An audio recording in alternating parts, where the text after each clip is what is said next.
lovely people, it has been a minute again. If you're new here, Sam.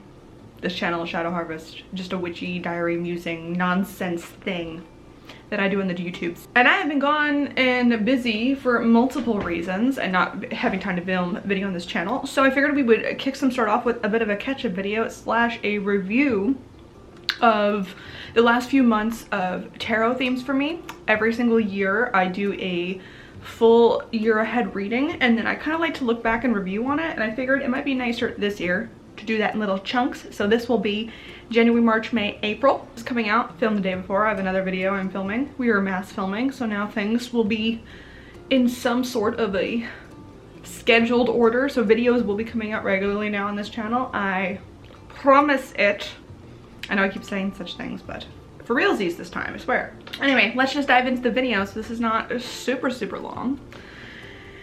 So the lovely tarot pulls that I had for myself during this time was interesting, and I think somewhat I guess cautionary, but I think have overall turned, one, to be accurate, and two, have been very helpful, I believe, overall.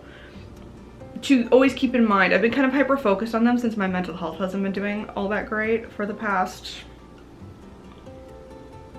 well, honestly, years, but like it's been severely bad this past 12 months and previously. Starting to get better now though, so that's good.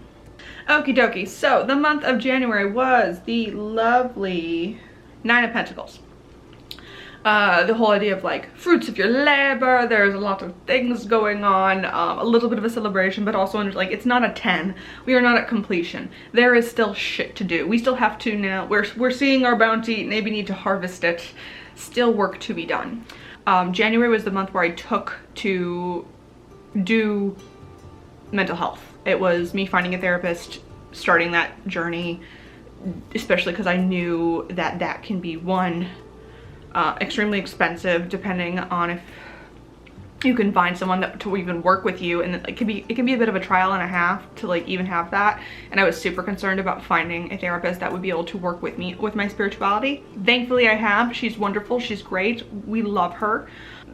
The completion of so many things that I needed to wrap my mind around was based a lot in, but okay, we have to start therapy to now complete this harvest. You know, to go through this, we have to do these evolutions of self, and I can't do it by myself. And thankfully I had enough money to put towards therapy, so we did that. Then we go into February and we have the Six of Swords reversed, the idea of internal journeys, that whole thing. What did I write down in my planner? 1 minute. So in my handy dandy little planner here, I have on each monthly look over, I have like all my notes for each day, and then in this corner here I have what the card was, and then like kind of like significant little notes to whatever I was doing. Like it was like, oh, this is like, what is the main takeaway when I look at the interpretation of that card? What is something I really need to do? I have two things written down: personal transition, private journey. That was very true because while I was searching for a therapist, the real parts of my therapy that really got started, because I found one near the tail end of January, was definitely February. That was definitely my personal journey. It was also very private. It was like just me and the therapist, as it's supposed to be. Like it is the very self-reflective stuff. And I think too with that came interesting concepts of, I then heavily started looking for a new job. There were a lot of decisions basically that I started making: job, relationship, familial, friends, whatever. And instead of looking for outside advice other than the therapist, it was a very self-reflective time, and that worked. Started looking like craziness with jobs. I started keeping, I have a job tally here for every time I applied to a new one. You can tell that it kept going for a while. And that was building and building and building. And specifically, this is when I'm gonna have another video on this about the concept of the golden gremlin as something to embody, path, or something to hold on to when I'm feeling a certain level of sadness. Again, I'll go into the depth of that into another video. But that is when this whole idea kind of started. And then if we move on to the month of March, we are talking about star. Star energy, hope. And at the start of March, that didn't feel like a thing. You can see the job tally continued for a short while. There were 5 more put in. I think I had applied to, at that point, including previous times where I had like applied to a bunch of jobs and then stopped. I have applied to, at this point, over, we're looking at 30, 40 jobs. Had some interviews. It didn't feel like it was getting anywhere. It felt very taxing, very draining. And it did kind of feel like I was just putting so much energy out and trying my hardest when, because my therapist recognized with me that, oh, we were depressed. We were very depressed. We were doing the survival mode shit. And a lot of the stuff that I wanted to do to make strides, film videos, like I just didn't have the energy to do any of that. And it felt wherever I was putting my energy, I wasn't seeing results. And so the idea of this being hope, I have to say, was so fucking draining throughout most of that damn thing. I was like, hope for what?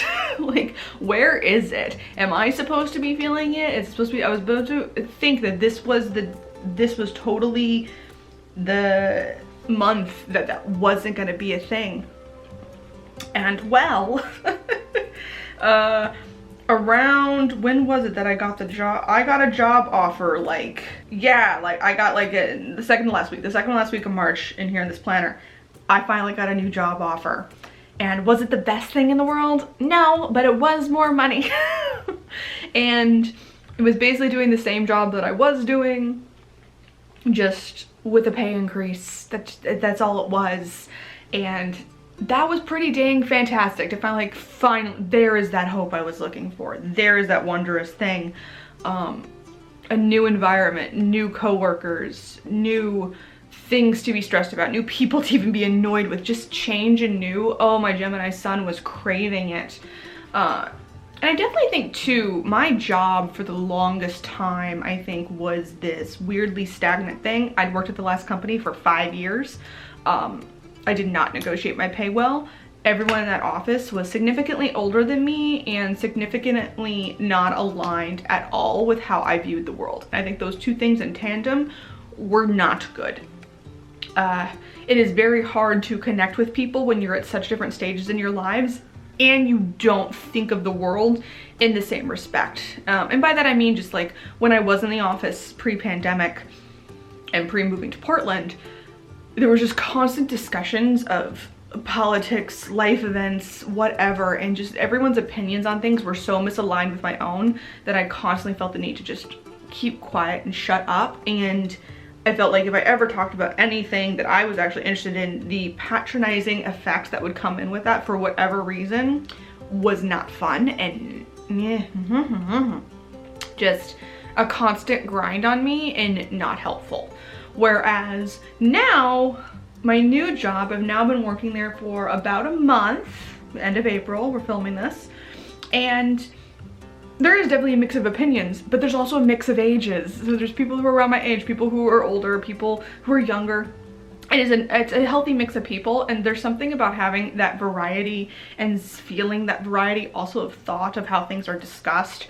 There's more diversity in that respect. I don't feel so secluded. I don't feel so removed as such the little oddball, young little pagan girl over here who has nothing to do with all these older people. Instead, it's like, no, like I do kind of fit in a little bit more, and that's just so fucking helpful. And that a level of hope, because I had a few days at the end of March that I was actually working in the new office, was huge. I did not realize just feeling a little bit more camaraderie or belonging, even if it's not 100%, like just knowing like, oh, this is a little bit better. Huge, huge, huge. So, and then since we're on the tail end, normally I would wait till April to the next review, but it's the end of April, so might as well review it. So this was the Five of Swords reversed, and I was very kind of concerned with this card. When I did the pulling, there was something about it that was interesting to me. and I wanted more clarification. So the clarification card on this is the Knight of Cups upright. So when I pull clarifications, I kind of see it as, hey, when you're talking about whatever the theme of this is, in what context? The clarification is the context card. Like, if this happens, on what? You know what I mean? That's kind of how I do my pull with tarot. So for the Five of Swords reversed, idea of like following intuition, following your heart.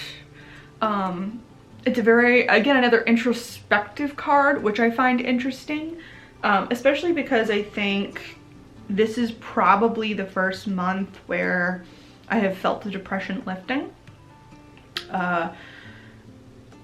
At least enough, like, what was it? Me and my therapist have been using a little bit of a temperature system to gauge where I'm at. So like before it was like total freezing numb, and then I was like, oh, it's cold, but still now it's unpleasant. I feel like this is the month where I'm not lukewarm coffee, if that makes sense. It's not cold. It's not necessarily pleasant either. Like, you're just like, oh, it's okay. It once was hot. It once was pleasant. There's a memory of that feeling, but it's not there right now. But it's better from where I was. It is an improvement overall. And just that improvement feeling alone, that feeling of change that's helpful. In May, we have, I think, the next couple of months are definitely heavy and interesting every time I go into Gemini season, it's always very interesting for me. It can always be a time of major transition, or it can be a time of celebration right before a major transition happening. It'll then happen in July and August every single year since birth. That has been a thing for me. And so in the month of May, my cards are Death with a Hierophant clarification, Justice reversed for the month of June. Then we have a Seven of Coins reversed for the month of July. So major arcana cards popping up all over the fucking place, and some reversals, and just a lot of interesting energies happening for that time. So that'll be interesting to review in a few months' time. But anyway, thank you for sticking around. Comment down below, how have you guys been doing? Has your tarot readings been accurate for you so far this year? All of that stuff. It's good to finally feeling good enough to be filming on a regular basis again, and we're about to film another video, so you will see the same outfit happening soon. Maybe in a few more minutes as my neighbors just started vacuuming. But yeah, I'll see you in the next one. Bye bye.